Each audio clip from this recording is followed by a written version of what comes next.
নমস্কাৰ এই মুহূৰ্তত অসমৰ প্ৰত্যেকগৰাকী জনসাধাৰণলৈ দিবলৈ লৈছো ডাঙৰ খবৰ। যিসকল মানুহে এতিয়ালৈকে চৰকাৰী ঘৰ পোৱা নাই আৰু যিসকল মানুহে 2024 চনত চৰকাৰী ঘৰ পাব বিচাৰে সেই সকল মানুহে ভিডিঅ'টোত ক্লিক কৰিছে যদি অনুগ্ৰহ কৰি ভিডিঅ'টো স্কিপ নকৰি প্ৰথমৰ পৰা শেষলৈ চাই থাকিব, কিয়নো আপোনালোকে যদি 2024 চনত চৰকাৰী ঘৰ লাভ কৰিব বিচাৰে তেন্তে এই কেইখন নিয়মৰ ভিতৰত আপোনালোকে পৰিব লাগিব, অন্যথা চৰকাৰী ঘৰ কিন্তু আপোনালোকে নাপাব।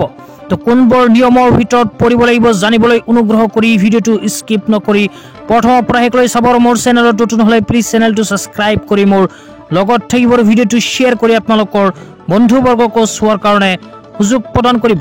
তো বলক ভিডিঅ'টো আৰম্ভ কৰি এতিয়া আপোনালোকক নিয়ম কেইটাৰ বিষয়ে বিস্তাৰিত জনাই দিওঁ। প্ৰথমে লিখা আছে মটৰ চালিত 2-3 4চকীয়া বাহন লগতে মাছ ধৰা নাও। তো যিসকল মানুহৰ মটৰ চালিত 2-3 4চকীয়া বাহন আছে লগতে মাছ ধৰা নাও আছে সেই সকল মানুহে কিন্তু 2024 চনত চৰকাৰী ঘৰ নাপাব। তাৰপিছত কোৱা হৈছে মেকানিক 3 4চকীয়া বাহনৰ কৃষি সঁজুলি। তো আপোনালোকে যদি 3 4চকীয়া বাহনৰ কৃষি সঁজুলি আছে তেন্তে আপোনালোকেও কিন্তু 2024 চনৰ ভিতৰত চৰকাৰী ঘৰ পোৱাৰ কাৰণে যোগ্য নহয়, 2024 চনত চৰকাৰী ঘৰ নাপাব। তাৰপিছত 3 নম্বৰত কোৱা হৈছে 50,000 টকা বা তাতকৈ অধিক ক্ৰেডিট লিমিট থকা কিষাণ ক্ৰেডিট কাৰ্ডৰ হিতাধিকাৰী। যিসকল মানুহৰ কিষাণ ক্ৰেডিট কাৰ্ডৰ লিমিট 50,000 টকাতকৈ অধিক সেই সকল মানুহেও কিন্তু চৰকাৰী ঘৰ নাপাব।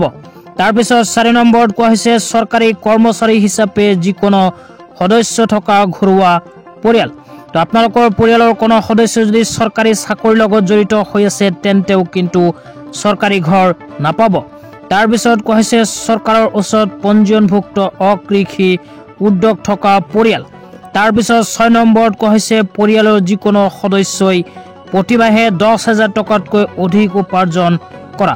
যিসকল পৰিয়ালৰ কোনো সদস্যই প্ৰতিমাহে 10,000তকৈ অধিক উপাৰ্জন কৰে সেই সকল পৰিয়ালেও কিন্তু চৰকাৰী ঘৰ পোৱাৰ কাৰণে যোগ্য নহয়। তাৰপিছত 7 নম্বৰত কোৱা হৈছে আয়কৰ পৰিশোধ কৰা। যিসকল মানুহে ইনকাম টেক্স পে কৰে সেই সকল মানুহেও কিন্তু চৰকাৰী ঘৰ নাপাব। তাৰপিছত 8 নম্বৰত কোৱা হৈছে পেছাদাৰী কৰ পৰিশোধ কৰা। যিসকল মানুহে প্ৰফেশ্যনেল টেক্স পে কৰে সেই সকল মানুহেও কিন্তু চৰকাৰী ঘৰ নাপাব।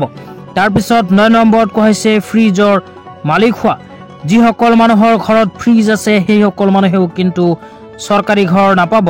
তাৰপিছত কোৱা হৈছে লেণ্ডলাইন ফোন এটাৰ মালিক হোৱা। যিসকল মানুহৰ ঘৰত লেণ্ডলাইন ফোন আছে সেই সকল মানুহেও কিন্তু চৰকাৰী ঘৰ পোৱাৰ কাৰণে যোগ্য নহয়।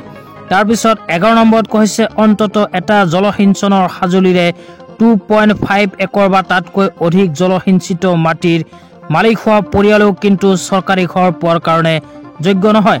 তাৰপিছত 12 নম্বৰত কোৱা হৈছে 2টা বা তাতকৈ অধিক শস্যৰ বতৰৰ বাবে 5 একৰ বা তাতকৈ অধিক জলসিঞ্চন মাটি থকা মানুহেও চৰকাৰী ঘৰ পোৱাৰ কাৰণে যোগ্য নহয়। তাৰপিছত 13 নম্বৰত আৰু একেবাৰে শেষত কোৱা হৈছে কমেও এটা জলসিঞ্চনৰ সঁজুলিৰে কমেও 7.5 একৰ বা তাতকৈ অধিক মাটিৰ মালিক হোৱা পৰিয়ালেও চৰকাৰী ঘৰ পোৱাৰ কাৰণে যোগ্য নহয়। তো আপোনালোকে যদি 2024 চনত চৰকাৰী ঘৰ পাব বিচাৰে তেন্তে এই 13টা কেটেগৰীৰ বাহিৰত আপোনালোকে থাকিলেহে অহা 2024 চনত লাভ কৰিব পাৰিব চৰকাৰী ঘৰ। তো আজি ইমানেই, ভিডিঅ'টো চাই কেনে পালে নিশ্চয় কমেণ্ট বক্সত কমেণ্ট কৰি জনাই দিব। লগতে মোৰ চেনেলত নতুন হ'লে প্লিজ চেনেলটো ছাবস্ক্ৰাইব কৰি মোৰ লগত থাকিব। তো ধন্যবাদ।